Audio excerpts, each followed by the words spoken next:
الحمد للہ حمدا موافیا لنعمہ مکافیا لمزیدہ والصلاة والسلام علی سید الانبیاء والمرسلین اما بعد فاعوذ باللہ من الشیطان الرجیم بسم اللہ الرحمن الرحیم ضربت علیہم الذلۃ والمسکنۃ وباءوا بغضب من اللہ ذالک بأنہم کانوا یکفرون بآیات اللہ ویقتلون النبیین بغیر الحق ذالک بما عصوا وکانوا یعتدون۔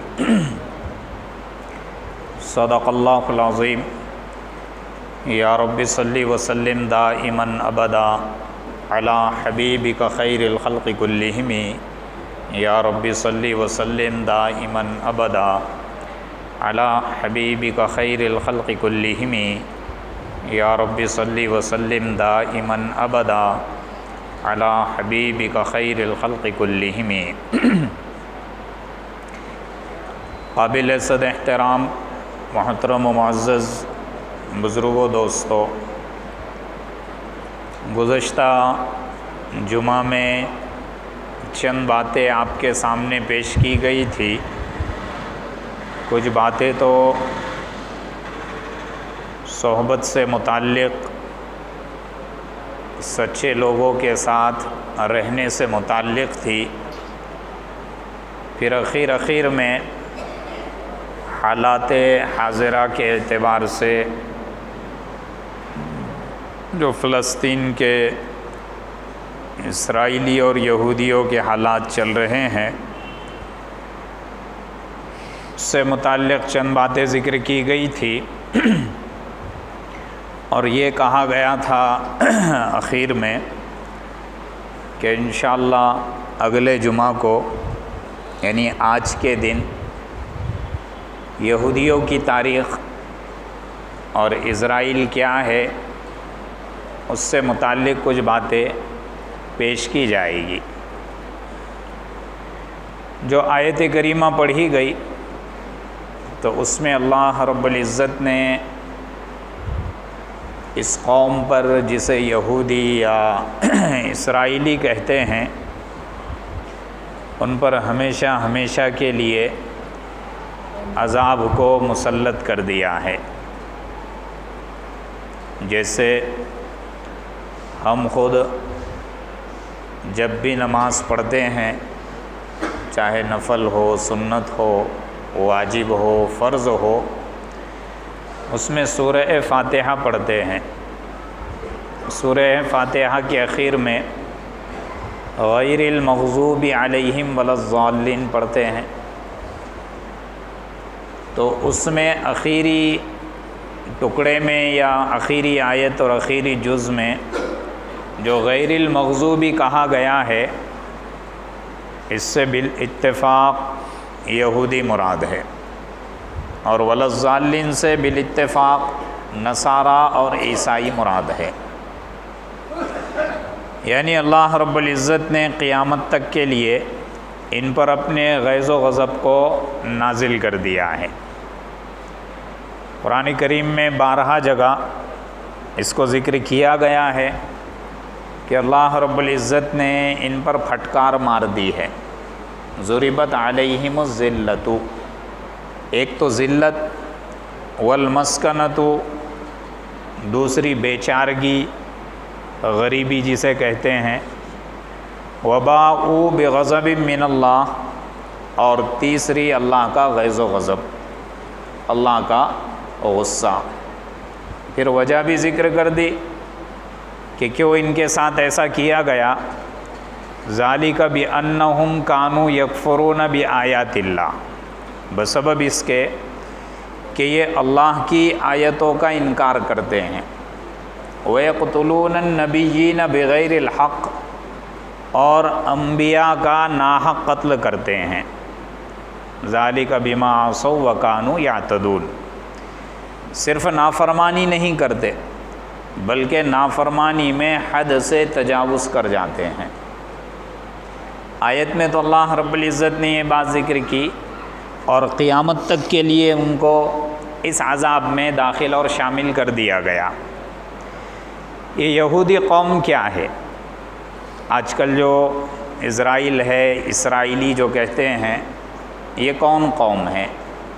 یا یہ کہ ابھی جو فلسطین میں یہودی آباد ہے، وہ زمین وہ جگہ انہی کی ہے یا قبضہ کیا ہوا ہے؟ یہ بات آنے سے پہلے ہم ان کی تاریخ کو دہراتے ہیں کہ یہ قوم کون سی ہے، کہاں سے ہے۔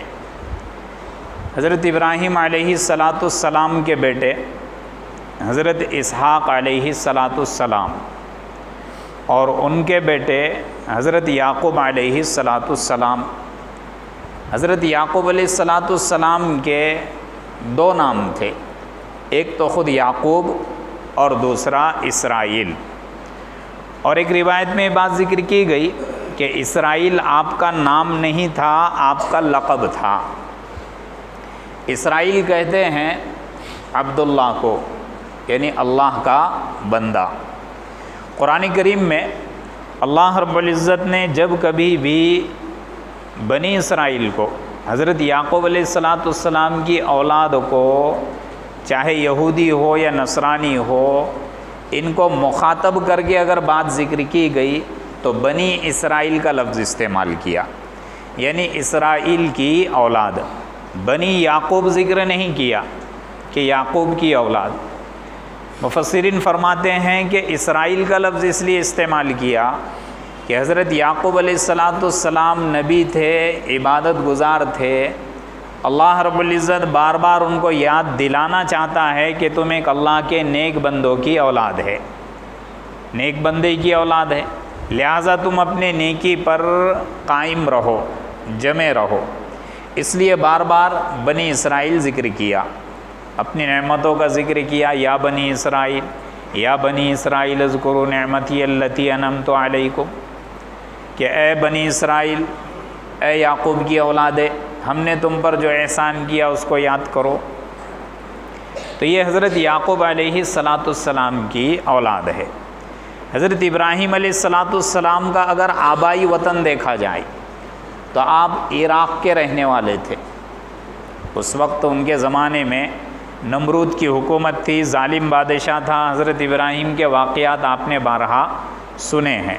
اللہ کی طرف سے ہجرت کر کے ان کو ملک شام بھیجا گیا، ملک شام جس میں فلسطین وغیرہ بھی آتا تھا۔ تو حضرت ابراہیم علیہ السلام وہاں ہیں۔ حضرت اسحاق کے بعد حضرت یعقوب کی جب ولادت ہوئی تو اس وقت حضرت یعقوب یہ کنعان میں تھے، جو مصر کی طرف آپ تھا۔ کنعان یہ مصر کی طرف تھا، تو کنعان یہ ان کا اب آبائی وطن ہو گیا۔ فلسطین اور ملک شام سے ان کا کوئی لینا دینا نہیں تھا۔ پھر ان میں سے حضرت یوسف علیہ السلام آئے۔ حضرت یعقوب علیہ السلام کے 12 بیٹے تھے، تو یہ بعد میں پورے کے پورے مصر میں منتقل ہو گئے، کیونکہ حضرت یوسف علیہ السلام کو مصر کا بادشاہ وغیرہ بنایا گیا، آپ نبی بھی بنائے گئے۔ تو یہ پورا گھر، پورا قبیلہ کہاں منتقل ہو گیا؟ مصر میں منتقل ہو گیا۔ اور مصر یہ عرب کا حصہ نہیں ہے، یہ بر اعظم افریقہ میں آتا ہے، افریقہ کا بارڈر، افریقہ کا کنارہ ہے۔ مصر یہ عرب کا حصہ نہیں ہے۔ بہرحال حضرت یوسف علیہ السلام اور یہ اس میں رہتے گئے، پھر ان کے بعد میں نبی آتے گئے، لیکن انہوں نے نافرمانی شروع کر دی، نبیوں کا انکار کر دیا، اللہ کی نعمتوں کا انکار کر دیا۔ تو پھر آگے چل کے ان کے اوپر قبطی قوم کو مسلط کر دیا گیا۔ یہی قبطی قوم میں فرعون آ گئے۔ تو قبطی جو بھی بادشاہ بنتا مصر کے اندر، اس کا لقب فرعون ہوتا۔ تو فرعونیوں نے ان پر حکومت کی، ان کو غلام بنا دیا۔ یہ نبیوں کی نافرمانی کی وجہ سے، نبیوں کو ناحق قتل کرنے کی وجہ سے اللہ نے یہ عذاب ان پر ڈال دیا۔ کئی سالوں تک یہ غلامی میں جیتے رہے، فرعون کے غلامی میں رہے۔ پھر ان کے اندر حضرت موسیٰ علیہ السلام پیدا ہوئے۔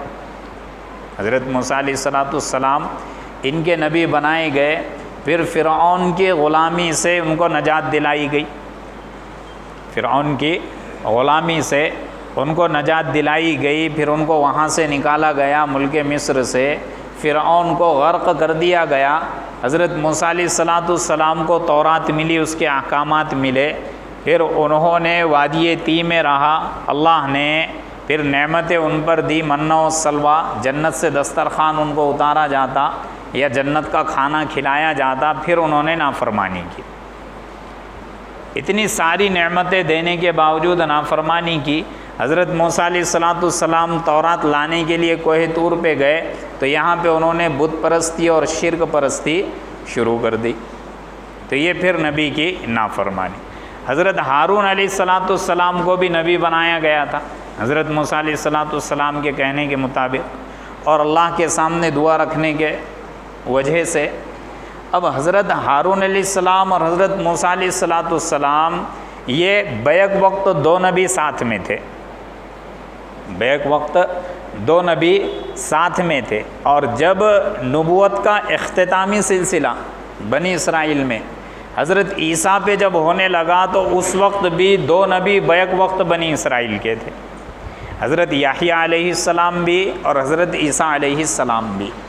حضرت موسیٰ علیہ السلام سے لے کے حضرت عیسیٰ علیہ السلام کا تقریباً 1400 سال ایسے گزرے کہ جس میں 1 منٹ کے لیے بھی نبوت کا سلسلہ ختم نہیں ہوا، نبوت کا سلسلہ بند نہیں ہوا، تو یہ نبوت کا سلسلہ ان کے اندر بھی چلتا رہا۔ حضرت موسیٰ علیہ السلام نے سمجھانا چاہا، مصر سے نکل گئے، لیکن اس قوم پر انبیاء کے قتل کی وجہ سے اور گناہوں کی وجہ سے بزدلی ڈال دی گئی۔ جیسے بتایا گیا پچھلے جمعہ میں کہ دنیا کی سب سے بزدل اور ڈرپوک اگر کوئی قوم ہے تو وہ یہودی قوم ہے، یہ یہودی قوم ہے۔ فرعون کے واقعات میں سنے ہوگے کہ فرعون کے غرق ہونے کے بعد، مرنے کے بعد بھی فرعون کی لاش کے قریب نہیں جاتے تھے، وہ حضرت موسیٰ سے کہتے تھے کہ ہلا کر دیکھو کہ وہ مرا یا زندہ ہے یا ڈھونگ کر کے سو رہا ہے۔ پھر اللہ کی طرف سے حکم آیا کہ بیت المقدس پر ایک نافرمان قوم کا قبضہ ہے، اس کو آزاد کر دو، اس کو چھڑا دو۔ بیت المقدس فلسطین، یہ اللہ کے حکم سے وہاں پہ جا رہے تھے۔ ابھی بھی سن لو، یہ ان کا آبائی وطن نہیں تھا، کیونکہ آج کل جو میڈیا ہے، پروپیگنڈا جو ہے، وہ یہ ثابت کرانا چاہ رہا ہے کہ اسرائیل یہ پرانی ان کی جائیداد ہے، اسرائیل جو انہوں نے ابھی ملک بنایا ہے یہ ان کی پرانی پراپرٹی اور میراث ہے، نہ دینی اعتبار سے ان کی پراپرٹی ہے وہ، نہ سیاسی اعتبار سے ان کی پراپرٹی ہے۔ اس لیے بار بار کہہ رہا ہوں کہ ان کا وہ آبائی وطن نہیں ہے۔ حضرت موسیٰ علیہ السلام کو حکم ہوا کہ جاؤ فلسطین کو ظالم اور سرکش قوم سے کیا کر دو، آزاد کر دو۔ ان کو لے کر چلے، لے کر چلنے کے بعد ایک جگہ رکے اور 2 ساتھیوں کو بھیجا کہ جاؤ جا کر دیکھو کون سی قوم ہے۔ بڑی ڈیل ڈول کے اعتبار سے اونچی تگڑی قوم تھی، جباری قوم کو بھی اس سے یاد کیا جاتا ہے۔ ان دونوں نے دیکھے کہ بڑی یہ کیا ہے، طاقتور قوم ہے۔ آ کر حضرت موسیٰ علیہ السلام کو کہا، خبر دے دی کہ بڑے ظالم اور بڑے طاقتور قوم ہیں، ہم نہیں لڑ سکتے۔ بس اتنی بات کہنی تھی، یہ پوری قوم حضرت موسیٰ علیہ السلام کو یہ کہنے لگی کہ تو اور تیرا رب جا کے لڑ، ہم نہیں آتے۔ یہ بزدلی، یہ ڈر اور یہ خوف، کہا کہ جب تو لڑ لیں گا، جیت جائیں گا تو پھر ہم کو خبر بھیجنا، ہم پھر فلسطین میں داخل ہو جائیں، بیت المقدس میں ہم آ جائیں گے۔ تو بہرحال لڑنے کے لیے نہیں گئے، کچھ ساتھ میں آئے، وہاں پہ ان کو فلسطین کو، بیت المقدس کو آزاد کر دیا گیا۔ پھر حضرت موسیٰ علیہ السلام وہ دیگر لوگ آ گئے، تو فلسطین ان کا کوئی آبائی وطن نہیں تھا۔ حضرت موسیٰ علیہ السلام کے بعد پھر حضرت داؤد علیہ السلام ہے۔ جالوت ایک ظالم بادشاہ تھا، اس بادشاہ نے اس پر قبضہ کر رکھا تھا اور وہ فلسطین پر بھی قبضہ کرنا چاہ رہا تھا، بیت المقدس وغیرہ پہ۔ تو وہاں پہ جو بادشاہ تھا، سول نامی بادشاہ، اس نے یہ اعلان کیا تھا کہ جالوت کو جو قتل کرے گا، مار دے گا، میں اپنی بیٹی کا نکاح اس سے کراؤں گا۔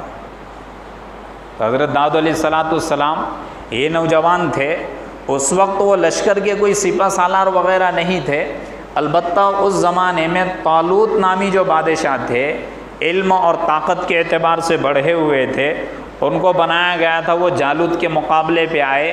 حضرت داؤد علیہ السلام آئے، ایک قول کے مطابق غلیل سے پتھر پھینک کر اس کے سر پر مارا اور اس کو قتل کر دیا۔ دوسری روایت کے مطابق جو گوپھن ہوتا ہے، کھیت وغیرہ میں استعمال کیا جاتا ہے، اس میں پتھر رکھتے ہیں اور پھر گھما کر پھینک کر مارتے ہیں، اس سے پھینک کر مارا، اس کو کیا کر دیا؟ قتل کر دیا۔ بادشاہ خوش ہو گیا۔ تو فلسطین کا جو بادشاہ تھا اس نے اپنی بیٹی مشل نامی، اس کا نکاح حضرت داؤد علیہ السلام سے کر دیا۔ چنانچہ اس کے بعد پھر حضرت داؤد علیہ السلام بیت المقدس میں کیا بادشاہ بن گئے۔ تو آپ نبی بھی تھے اور بادشاہ بھی تھے۔ حضرت اسحاق علیہ السلام، حضرت سلیمان علیہ السلام بعد میں ان کے بیٹے وہاں پہ بادشاہ بنے۔ تو یہ نبی بھی تھے اور بادشاہ بھی تھے۔ لیکن یہودی ایک ایسی قوم ہے جو حضرت داؤد علیہ السلام کو نبی نہیں مانتی، وہ کہتی ہے کہ صرف بادشاہ تھے۔ حضرت سلیمان علیہ السلام کو بھی وہ بادشاہ مانتی ہے، نبی نہیں مانتی۔ اب ایک ذہن میں یہ بات رکھے کہ ایک بات یہ بھی کی جاتی ہے کہ وہاں پہ جو مسجد اقصی ہے وہ حضرت سلیمان علیہ السلام نے بنائی۔ کس نے بنائی ہے؟ حضرت سلیمان علیہ السلام نے بنائی ہے، اور یہودی بھی یہ کہتے ہیں۔ تو یہ بات ذہن میں رکھے کہ مسجد کی بنیادی جو کام، جو تعمیری کام کہہ لو یا تجدیدی کام کہہ لو، وہ حضرت سلیمان علیہ السلام نے کی، ورنہ اس مسجد کو بھی حضرت آدم علیہ السلام نے بنایا۔ جیسے بیت اللہ کی سب سے پہلے تعمیر فرشتوں نے کی، پھر بعد میں آ کے حضرت آدم علیہ السلام نے اس پر کیا کیا؟ کام کیا۔ اس کو تجدیدی کام کہتے ہیں۔ اسی طریقے سے بیت المقدس میں پھر حضرت آدم علیہ السلام نے مسجد اقصی کی تعمیر کی، اس کی بنیادیں وغیرہ رکھی۔ تو بنیادیں جو ہٹ گئی تھی، ختم ہو گئی تھی، اسی پر حضرت سلیمان علیہ السلام نے اس کو تعمیر کیا۔ تو بہرحال یہ وہاں پہ رہے۔ پھر حضرت سلیمان علیہ السلام کا بھی انتقال ہو گیا، پہلے حضرت داؤد کا بھی ہو گیا۔ ان کی نافرمانیاں شروع ہو گئی۔ اب ظاہر سی بات ہے، آس پاس میں ادھر ادھر دوسری حکومتیں تھیں اور ہر کوئی آ کر ان پر کیا قبضہ کرنا چاہتا تھا، کیونکہ ان کی عادتیں پہلے سے یہ تھی اور آج تک یہ ہے اور قیامت تک یہ رہے گی کہ یہودی جس پلیٹ میں کھتا ہے اسی پلیٹ میں چھید کرتا ہے، جس پلیٹ میں کھاتا ہے اسی پلیٹ میں چھید کرتا ہے۔ تو بہرحال وہاں پہ انہوں نے ظلم و زیادتی شروع کی، تو پھر وہاں سے ان کو ظالم بادشاہ مسلط کر دیا گیا۔ فلسطین یہ عربوں کا ہے، فلسطین یہ عربوں کا ہے، یہ باہر سے آ کر اس میں بسے تھے اور باہر سے آ کر وہاں پہ رہ رہے تھے۔ چنانچہ انبیاء کے قتل کی وجہ سے حضرت یحییٰ کا قتل کیا، حضرت زکریہ کا قتل کیا، تو جب انہوں نے انبیاء کا قتل کیا تو پھر اللہ نے ان پر بڑا عذاب مسلط کر دیا۔ بخت نصر جو عراق کا بڑا ظالم بادشاہ تھا، بابل میں رہا کرتا تھا، اس نے قسم یہ کھائی، اس کے گورنمنٹ میں سلطنت میں آ کے کچھ یہودیوں نے کیا کیا؟ بغاوت شروع کر دی، دوسری قوموں کو اکسانا شروع کیا۔ ڈیوائڈ اینڈ رول کا جو ضابطہ ہے یہ اسی قوم سے چلا آ رہا ہے کہ آپس میں دو کو لڑاؤ اور اپن چین سے کیا کرو؟ حکومت کرو۔ اس کو پتہ چلا بخت نصر کو، اس نے قسم کھا لی کہ اب یہودیوں کا میں قتل عام کر دوں گا۔ چنانچہ وہ بیت المقدس میں داخل ہو گیا، قتل عام شروع کر دیا۔ 50 لاکھ یہودیوں کو غلام اور قیدی بنا کر لے کر چلے گئے، بیت المقدس کو خالی کر دیا، صرف یہودیوں کو پکڑتا تھا اور مارتا تھا۔ تو یہ پہلا قتل عام تھا ان کا کہ اتنا بڑا قتل عام کیا گیا اور سب کو قیدی بنا کر لے جایا گیا۔ بخت نصر کے بعد پھر دوسری حکومت آئی، پھر ان کو تھوڑی راحت ملی، پھر آہستہ آہستہ وہ ادھر ادھر پھیلنے اور چلنے لگے. پھر بعد میں دوبارہ پھر وہ فلسطین کے اندر داخل ہو گئے کہ ہم یہاں پر آئیں گے, ہم یہاں پر آ کر بسیں گے. اس کے بعد پھر رومیوں کی حکومت آئی. روم چونکہ عیسائی تھا, وہاں پر انہوں نے اونچ نیچ کیا, بغاوت پہ آئے, تو پھر روم نے بیت المقدس پہ حملہ کر دیا. پھر یہودیوں کو مار کر کاٹ کر پھر وہاں سے نکال دیا گیا. اس کے بعد پھر دوسرا بادشاہ آیا, اس نے تھوڑی ڈھیل یہ دے دی کہ یہود آ کر کیا وہاں پر عبادت کر سکتے اور وہاں پہ جو عبادت گاہیں وغیرہ ہے اس کو دیکھ سکتے. انہوں نے جانا آنا شروع کیا, لیکن پھر یہ اپنی حرکتوں سے باز نہیں آئے, وہاں پہ اپنے قبضے جمانا شروع کر دیا اور عالم بغاوت بلند کر دیا, عالم بغاوت بلند کر دیا. پھر یونان کا جو سکندر اعظم کے نام سے جو بادشاہ مشہور ہے, پھر اس نے بیت المقدس پہ حملہ کیا اور پھر یہودیوں کو مارا اور وہاں سے نکال دیا, اور یہاں تک کیا کہ ان کی جو عبادت گاہیں وہ سمجھتے تھے وہ سب بند کرا دی اور ان کو وہاں سے نکال دیا. یہ ضربت علیہم الذلۃ والمسکنۃ وباءوا بغضب من اللہ, یہ ذلت اللہ کی طرف سے اس قوم پر, قیامت تک یہ ذلیل ہی رہے گے. چنانچہ پھر اس کو وہاں سے ہٹا دیا گیا. پھر یہ اپنا قبضہ دوبارہ جمع کرنے لگے, سکندر کا انتقال ہو گیا. اس کے بعد پھر ٹائٹس وغیرہ آیا, حیدریہ وغیرہ آیا. ٹائٹس جو رومیوں کا بادشاہ تھا اس نے تو ان کو اندر جانے کی اجازت بھی نہیں دی تھی, فلسطین میں انٹری نہیں تھی. بعد میں حیدریہ آیا تو اس نے صرف زیارت پہ اکتفا کرنے لگایا کہ تم اس کی زیارت وغیرہ کر سکتے. یہ زیارت کے نام پہ انہوں نے پھر بغاوت شروع کر دی. پھر اللہ نے ان پر ایرانیوں کو جما دیا, ایرانیوں نے ان پر حملہ کیا, پھر ان کو مار کر کاٹ کر اور غلام بنا کر بھگا دیا. پھر وہاں سے وہ ہٹ گئے. اس کے بعد پھر دوبارہ یہ جمع ہوئے, جمع ہونے کے بعد پھر اپنی حکومت جمانا چاہیے. پھر الگ الگ اعتبار سے وہ بٹنے لگے, جانے لگے. تو ان کی جو حکومت کا وقفہ تھا وہ صرف 99 سال کا. یہی بس اتنی حکومت تھی کہ وہ فلسطین میں ملک شام میں 99 سال رہے. اس سے زیادہ تاریخ میں ان کی کوئی حیثیت نہیں ہے اور کوئی حکومت نہیں ہے, کوئی اپنا ان کا ملک بھی نہیں تھا. تو 99 سال میں بھی کوئی جمع والی حکومت نہیں تھی. ادھر سے ڈر, ادھر سے خوف کہ یہ حملہ کر دیں گا, یہ قبضہ کر دیں گا, یہ مارے گا, یہ پیٹے گا. بہرحال پھر ان پر رومیوں نے حملہ کر دیا, پھر ان کو ذلیل و رسوا کر کے ہٹا دیا گیا. اب یہ بٹنا شروع ہو گئے, الگ الگ بٹنا شروع ہو گئے. اب یہ پریشان ہو گئے. اب انہوں نے سنا تھا, انہوں نے یہ سنا تھا کہ آخری پیغمبر آنے والے ہیں اور وہ فلاں فلاں زمین سے آنے والے ہیں. چنانچہ انہوں نے رخ کیا عرب کی طرف. 3 قبیلے, قبیلے بنو قریظہ, قبیلے بنو قینقاع, قبیلے بنو نذیر, یہ عرب کی طرف آئے. اس وقت تورات میں مدینہ کا نام یثرب تھا, نخلستان کے نام کی, کھجوروں والی زمین میں. چنانچہ ان کے جو علماء تھے وہ ڈھونڈتے ڈھونڈتے عرب آ گئے. اوس اور خزرج مدینہ میں جو آباد تھے, انہوں نے ان کو رہنے کے لیے جگہ دے دی. لیکن ان کی فطرت میں تو یہی چیز تھی کہ جس پلیٹ میں کھاتے ہیں اسی پلیٹ میں چھید کرتے ہیں. اوس اور خزرج کے درمیان انہوں نے لڑائی لگا دی, اوس اور خزرج کے درمیان انہوں نے لڑائی لگا دی اور پھر ان کے زمینوں پر قابض ہو گئے. وہاں کا سیاسی نظام بھی اپنے ہاتھ میں لے لیا, وہاں کا مارکیٹ بھی اپنے ہاتھ میں لے لیا, اور ان کو زمانے جاہلیت کی جنگوں میں لڑاتے رہے, ان کی اپنی حمیت میں ان کے جھگڑے کراتے رہے.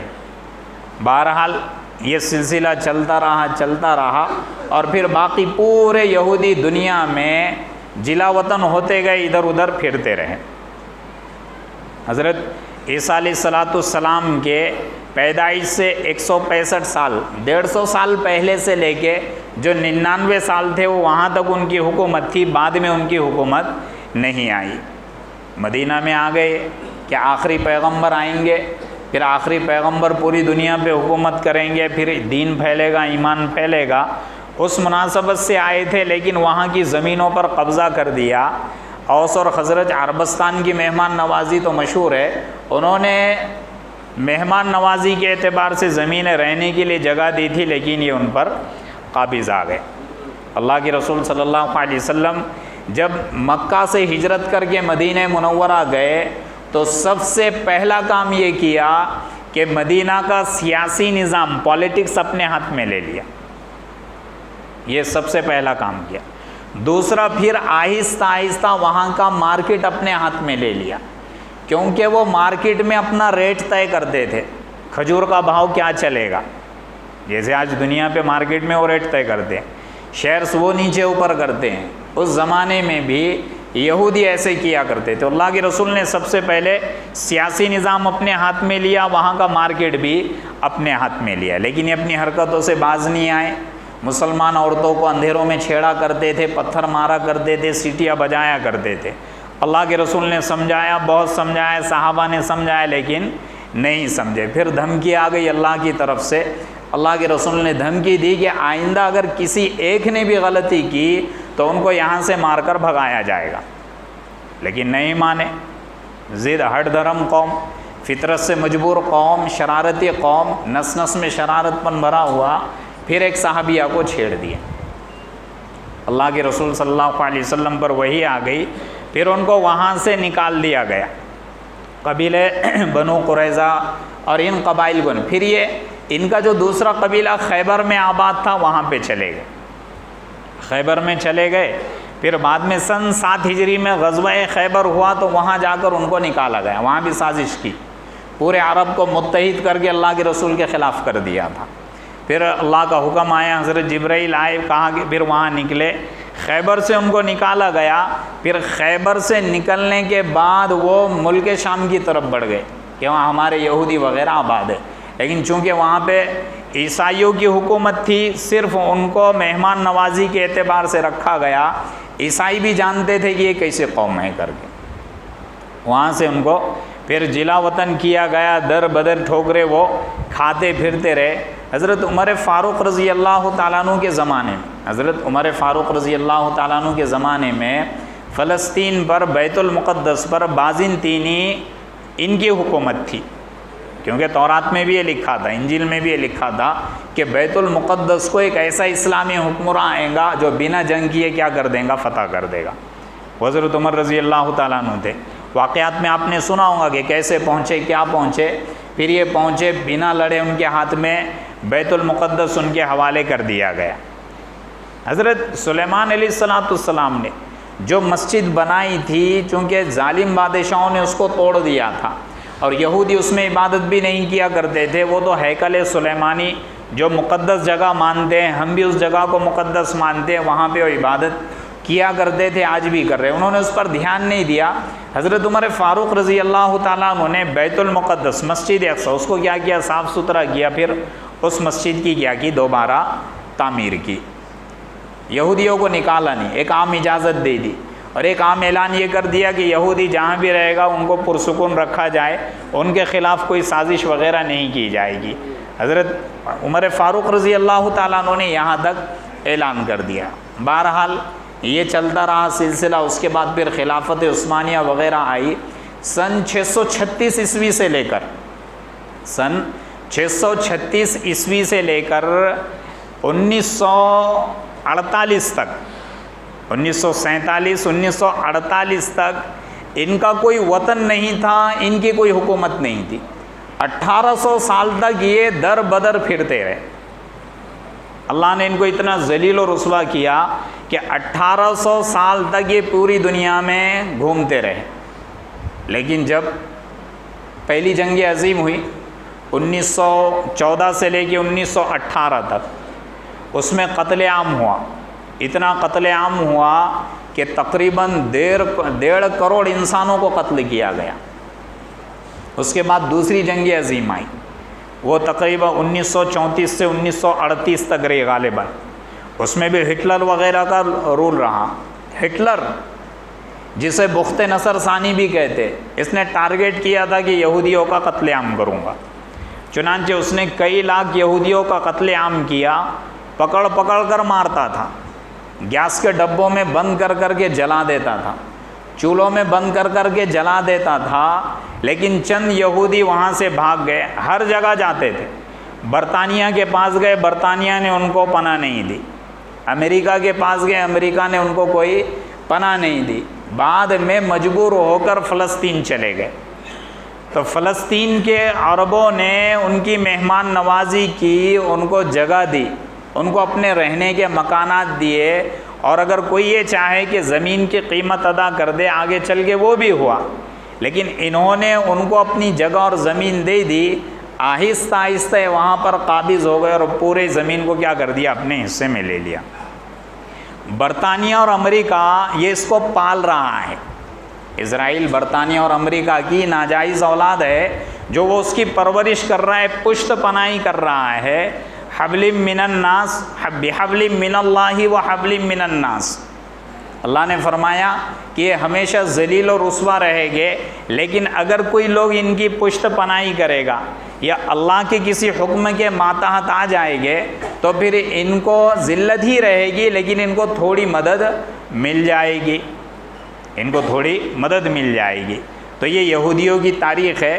پھر انہوں نے اسرائیل پر کیسے قبضہ کیا، اسرائیل کو ملک کب گھوشت کیا گیا، کب یہ کیا گیا، اور ابھی کیا حال ہے، اور قیامت کے قریب کیا ہونے والا ہے، یہ ساری تیاریاں کس لیے چل رہی ہے، انشاءاللہ آئندہ جمعہ میں ذکر کیا جائے گا۔